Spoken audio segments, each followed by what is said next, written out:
Ben doldum saçların boynuma, bir kemen doldu, ağlasam ağlarım, gülerem gülsem, ömrümün yazında teze bir gülsem.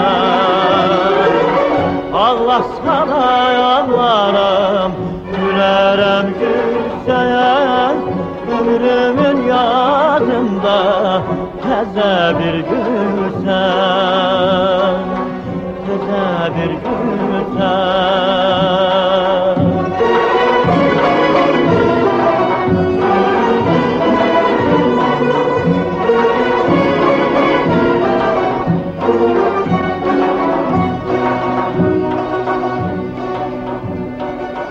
Derdimi söyledim divara danışan, hicran saatları yetmedi başa.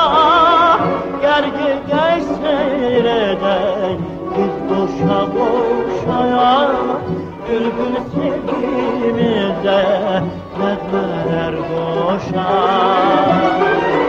Gergi gel seyredey biz boşa boşaya, bülbül sevgimize nezmeler boşa,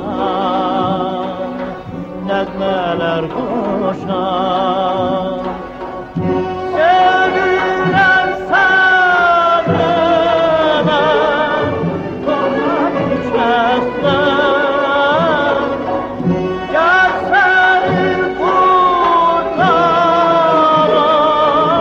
kara nefesten.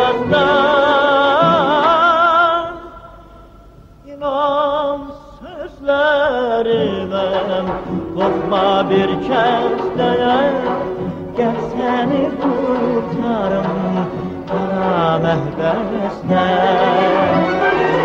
Ağlasam ağlarım, gülerem gülsem, ömrümün yazında teze bir gülsem,